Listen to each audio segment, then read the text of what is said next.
Hi, this is Phil Shapiro. I have the pleasure today of talking with Debbi Mack, who is a New York Times bestselling author and a screenwriter and podcaster. She lives in Howard County, Maryland, which is a suburb of Washington, D.C. and Baltimore. It's smack in the middle. And I met her from an organization called Women in Film and Video. And Debbi, can you show us the book that you wrote that was a New York Times bestseller? Well, I will show you the version that has this cover, which is the one that is most current. Okay. And that was 10 Because years ago? That was a self-published book? yes, yes, I self-published it. Correct. And in fact, I had never even planned to come out as an ebook, have it out as an ebook, because at that time, ebooks were so new. I didn't even know about Kindle, really. And that was in 2009 when I first decided to self-publish. And the book had a different cover. And it was different from the cover it had before when it was with a small press.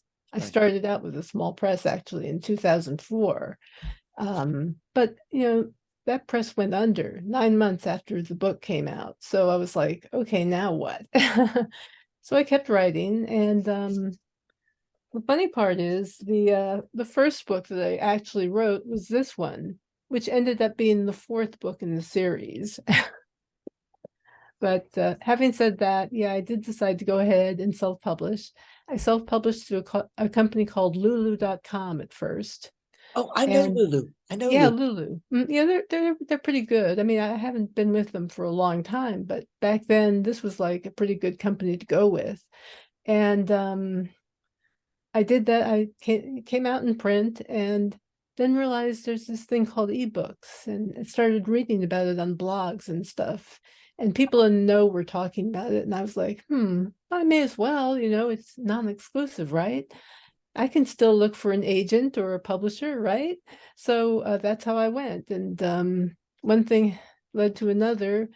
And somehow I ended up on the New York Times bestseller list. That's amazing. That is quite It's the story. Quite the story. it And yeah. I got to ask you, how did you get into the screenwriting part? Now that's interesting because right around the time that I self-published, I also took a course in screenwriting. And I had previously tried to write a TV pilot, believe it or not. And there's a whole story I can tell you about that, but that's separate. Anyway, really getting into it was when I took the screenwriting course, and I came up with a script. And years later, this was in 2011, 2012, I submitted it to Scriptpalooza and made the quarterfinals. So when I made the quarterfinals, this blogger I know, Scott Clevenger, who lives in California and does script doctor work, said, "Wow, you made it. That's impressive to make the quarterfinals." And I was like, "Oh, wow." And somebody else had previously told me that when he read my first novel, there's a screenwriter in you screaming to come out. I'm like, well, yeah, I think so, because I had an experience where I heard something read that I'd written where I was just like, it was electrifying to hear actors actually reading my stuff when it worked. When it didn't work, it was painful.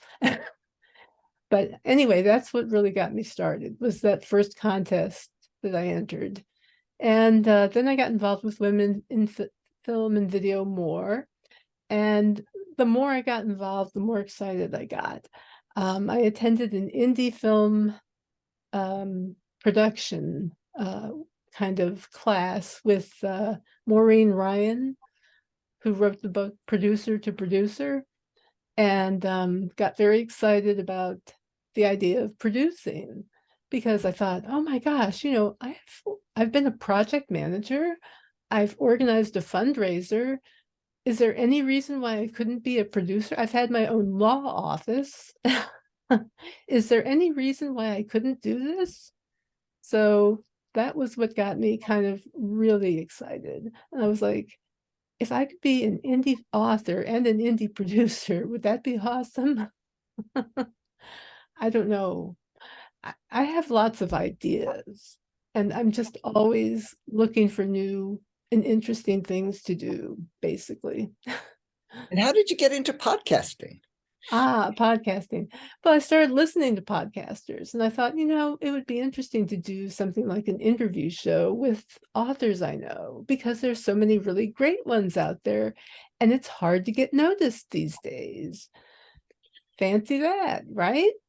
So anyway, I thought, yeah, I mean, I know people who I've met at conferences. I've known some people in the business for years at this point, and I consider them friends. And so, and we tend to, as mystery writers, somebody was pointing out recently in the thing I went to that we tend to be a very tight-knit sort of community. We support each other. So, so that's how I got involved with podcasting. I contacted people I knew and said, would you like to be interviewed on my podcast? I'm starting a podcast. And they're like, yeah, yeah. And so I did a thing where this was at the suggestion of somebody who set up my website, actually, where I have them submit a guest post and giveaway the week before they appear in the podcast. And they appear first, actually, on YouTube. I have a YouTube channel for the podcast as well as the podcast itself. So, how did you choose which service to use for your podcasting?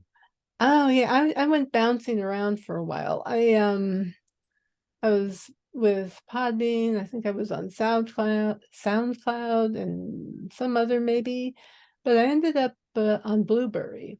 Okay. And I think the main reason for that was I like the fact that it's kind of a part of your own website. There's a plugin you use.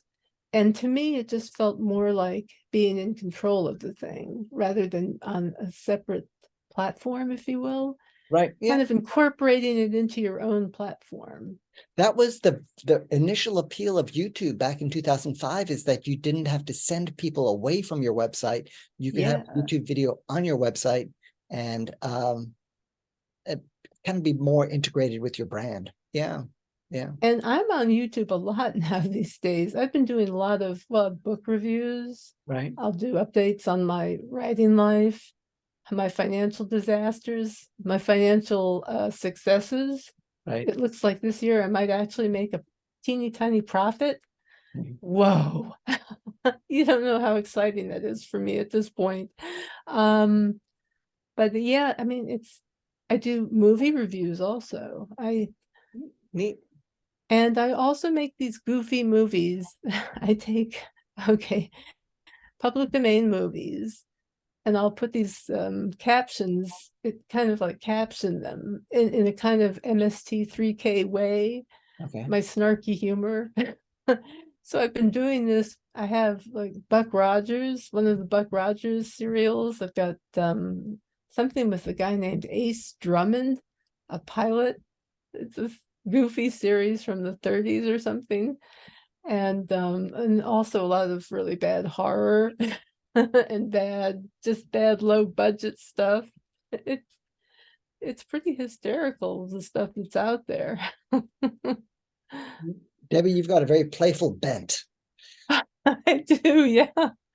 Well, I like to try to make work fun to some extent. You got to have joy in what you're doing. Otherwise, why are you doing it? That's what I keep thinking. It's like, do what makes you happy and try to make money out of it as well, if you can. Can I ask you a question? Who encouraged your writing in your when you were growing up? Where did you get encouragement for writing? Well, first, I think I would have to say, I gotta have to give credit to my mother. My mother was the kind of person who would not only read you a story at night, but would tell you a story, who would remember a story from her childhood and then convey it to you. And to me, the fact that she would, now that I'm, thinking back on it as an older person, I so appreciate that. The fact that, she told stories. And my dad, definitely, he was a failed playwright, and he taught. And one of the things he did, I remember, I don't know how old I was, but he brought some homework home with him. And I looked at it and I said, this is wrong. That's wrong. I don't know. I was like 9, 10. I couldn't have been more than 11 at the most, because I moved away. Anyway, that's a long story. But I looked at things and basically I'm correcting these papers with him. So, but he later, when I was a teenager, he would always tell me these encouraging things when I was in my early 20s and late teens, especially when I moved away from home, and he wrote, stick with it, and he was really into the old movies, like, the Big Sleep, the Maltese Falcon, those things. I always loved those movies. So it was like we had that in common as well. So then he starts telling me, oh, you got to try Ross McDonald. Got to read Ross McDonald. He was fantastic. So I turned into a huge Ross McDonald fan because Ross McDonald was fantastic. And so, it just, my dad was instrumental at the beginning, of my young adulthood, because when you're starting out, you just really don't know. Right. That's an interesting You're so story. insecure at that point Right. about your voice, and I think other than that, my writing groups, all of them have been terribly instrumental. I have been with some I've been blessed to be with groups of people who are supportive and talented. And now I have a writers group that is just absolutely my go-to in terms of, what do you guys think of this, in terms of my prose writing. So Is your group locally geographic or virtual? it is local, yeah. Local. Okay. Everything I've done has started locally. I got involved in writing through Maryland Writers Association. Oh, interesting. Is So your writing group connected with the Howard County Library? no, actually, this one it started in Anne Arundel County. Oh, okay. Neat. Maryland Writers Association. It used to be called Anne Arundel Writers, I believe. And then they changed it to Maryland Writers Association because they wanted to include everybody because it was growing. And so, yeah, they have a screenwriting group. That's why I'm associated with them. How often do you meet? The screenwriting group once a month. Once a month. Okay. Yeah. Neat. And I'm also in another screenwriting group called I think it's the Casual Actors and Screenwriters Meetup on Meetup. Okay. They're fantastic. Okay. They're great. We do table read, cold readings. Right. We do that every 2 weeks. So it's like, so I work great. at a public library. I'm curious, do you use the Howard County libraries? Oh my gosh, yes. Number one, I am a librarian, believe it. I'm really? trained as a librarian, yeah. Okay. And went into information, science for a bit. I was a researcher. I went kind of, I was a freelance writer. I changed it to freelance writer researcher after I got my degree in library science. So yes, but yeah, I love the Howard County libraries. They're fantastic. I go there all the time. I'm just constantly getting books out of there. And they have great programs. I've been to a couple of them and they're fantastic. I drive all the way from Montgomery County up to Howard County because I do find that their library system is so well run. Mm-hmm. And it's very welcoming. It's a very welcoming library system. So it is very much so, yeah. I was surprised they teach like engineering classes at the library, one of the libraries for youth. Yeah. So yeah, they had all sorts of things. They had an interesting thing that I wasn't able to go to. It was a kind of like a community building session. They had like workshops, and I was like, wow, that's fantastic, Yeah. I also, I like to use the Enoch Pratt Library in Baltimore, but I use it virtually. So I have what they call the e-card. I have an e-card. Any Maryland Oh, resident can get that. oh, wow. I need to check into that. Oh, yeah. Wow. And Because then, Enoch Pratt, I keep hearing about how wonderful it is, and I've never been there. yeah, the library is great. You don't have to go there in person to be using library services. And even their chat reference service is totally top notch. I'm not a big chat user. I don't like going to a company's website and doing chat. I don't like to do that. But I was trying the chat reference service at Enoch Pratt, and it was just great. It far surpassed my expectations. Wow, that's fantastic. And I let them know that afterwards too. It's the right thing to do to send them feedback. It's like, hey, you guys surpassed my expectations. I wasn't really expecting that kind of just friendly service. It didn't seem like bureaucratic at all. It seemed very down to earth, and that there was a person on the other side who was a real person who cared about my questions. And so it's interesting. I can tell you some of the people that I've met in women in film and video. I now want to hear from you, some of the people that you might have met. So I met Smokey Stevens, who's an actor and dancer, but he's also a filmmaker and a book author, lives in Anacostia in DC, and his talent is gigantic, and he's friendly and smart and funny. I did a book review of his book on African-American vaudeville, the history of performing arts, that it's on YouTube. So he wrote this book. He did all the research, very interesting cultural artifact that he produced. And then, so I met him in Women in Film and Video. And then I met Kate Sabata, and she made this film with her family, with her children and husband, and it's called Dancing Joy. And it took her 10 years or more to make that film. She traveled all around the world, and it's a very remarkably uplifting film. If you watch it, you just can't be happy like within the first minute, and then and it's just the right length too. So Dancing Yeah. Joy, Dancing Joy is her film. She's made other films too, but Dancing Joy is her like a major work. Huh. Who have you met in Women in Film and Video? Oh my, I've met so many interesting people. Well, Melissa Houghton, Right. the executive director, is just remarkable, just a remarkable woman. And she has always been so encouraging and kind and just warm and all of that. And the other person who stood out for me was Jane Barbara. Jane, at one point, I remember at some event that I went to, I think it was Script DC, Jane stood up and said, if you want to make a movie, pick up a camera and do it. And I thought, wow, what a concept. Yes, just do it.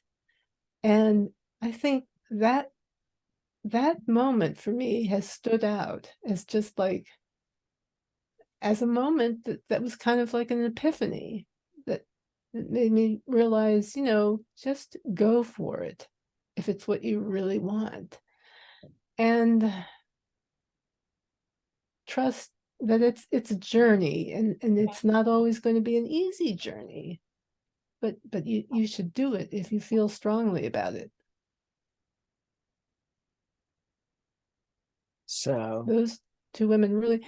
Then there was Mark Andrusko, I think it was. I don't remember his last name. I really, I feel bad because I believe he might have passed away at one point. Yeah. I don't remember. And then there are just remarkable people who have taught workshops and things at Script DC. I mean, just amazing people. I went to a networking event for Women in Film and Video. It was in Silver Spring at a restaurant / bar, and the kind of people who showed up were really interesting people. The one issue that I was a little surprised was that the bar was playing music, and that people had to lean into one another without a mask to hear each other. So I asked Melissa and the bar people, I say, why don't you turn off the music and then we'll all be a little more safe? And, that kind of thing should have been thought about by somebody who runs the bar. Like, you don't want to have like loud music and a social networking event in a pandemic setting, because it's not so good for super spreading, Yeah, So, I but should give. I'm sorry. people were meeting outdoors as well. There was Mhm. indoors and outdoor section, but there just wasn't enough thoughtfulness happening, because it was a lovely event, and some people were masked, some were not. But I think as a society, we need to be thinking more about how do we reduce risks of harm for everybody. Just something as simple as turning down the music. So, Absolutely. yeah. Yeah, I mean, this isn't over. That's Yeah. part of the problem. Right.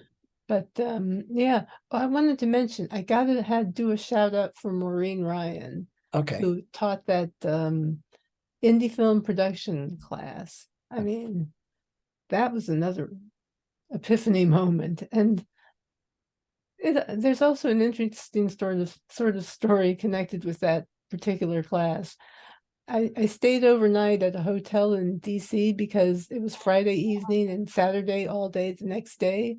So I stayed overnight, and because my foot has a tendency to clench in due to dystonia, while I was in the shower, I slipped and fell and nearly broke my neck. Oh, gee. I mean, I fell literally back. I landed at the side of the tub back here, Huh. and I'm like lying there going, oh my God. I moved my fingers, I moved my feet. Oh, good. And eventually got up, and my head is hurting a little bit. I've got a little pain back there, and call my husband and say, hey, guess what just happened? And then and then he goes through some questions with he's a retired fireman, by the way, Okay. firefighter, I should say. He goes through these questions. Yeah, who is the president? What year is this? And I answered them all correctly. That was a And close call. it Ooh, was a close call. close call. And I had this moment during the class where I just remembered Million Dollar Baby and just went, oh my God. It just, everything just sort of, I wasn't there for a moment. I've had some close calls in my life. It's very weird. In fact, I did a couple of videos called The Many Ways I've Almost Died. It's good to have a perspective on it that. Yeah, but nobody really wants to be there. It's only funny in retrospect. That is true. That is totally true. Debbie, I think I want to wrap this up, but I do want to talk again sometime soon, because you have so many very interesting things to say. So let's get together You again can count sometime. on that with me. There's I, always an interesting thing. I want to hear what your next story is, either your actual story from your life or the ones that you make up. Both of them. Well, this is my latest. Oh, yeah. Yeah. Oh, neat. My latest novel is Okay. from my new, hopefully, series to Okay. come. I have 2 books so far: Fatal Connections, Damaged Goods, and Fatal Connections. This one, whoops, no, this one got a Seamus nomination. Okay. That was like a moment. Like, oh, thank you. You like me. You like me. You really like me. Oh, I do want you to talk just a little about that. You do teaching online with a course on Udemy, Udemy, Udemy. What is your class that you teach there? It's called Beginner's Guide to Mystery Fiction Writing, something like that. Okay, neat. But it starts off with Beginner's Guide to Mystery Writing. Well, that So, is interesting. Beginner's Guide. I'd like to get beginners in and just have them thinking about what they should do to write a good mystery. Because we have a lot of people writing now, a lot of people with self-publishing writing. And I have seen such a variation in quality. I wish I could say that everything I see is equally good, and I can't. So your course is a little bit popular, right? You were telling me.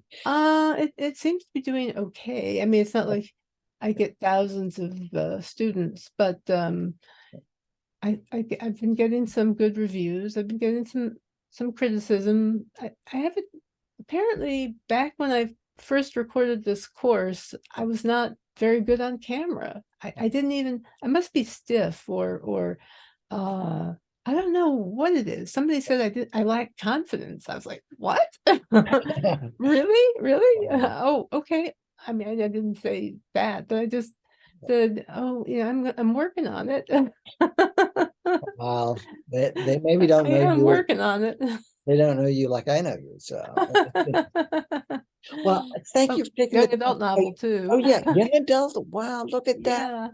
Yeah, I have a young adult novel. This is really aimed, if you think about, more toward middle grade, but I guess young adults could appreciate it too, for that matter.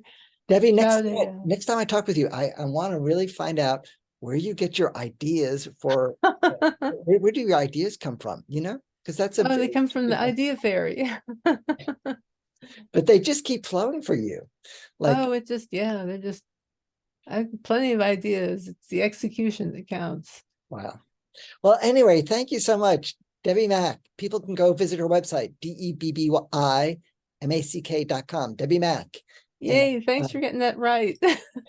And I think they can sign up for like an email alert with news. Is that it? Can they Sure, do? yeah, I've got Yeah. a newsletter. Sure, yeah, Yeah. absolutely. I think there's a button on there that you can Right. hit and Right. hopefully get to my sign up page. I better check it and make sure that things Right. aren't all more to skew on the treadle, or whatever it was that the Python boys said. All the skew on the treadle. I don't know. Also, I if wasn't people, expecting the Spanish Inquisition, you know. people can also see the Women in Film and Video. Their website is wifv.org. And it's Hmm. part of it's a chapter of an international organization. So this is the DC chapter, almost has 1,000 members, close to 1,000 members. So And it's a thank you, great Debbie. organization. Thank Thank you. you. Talk to you Thank next you, time. Bill. Bye. Bye-bye.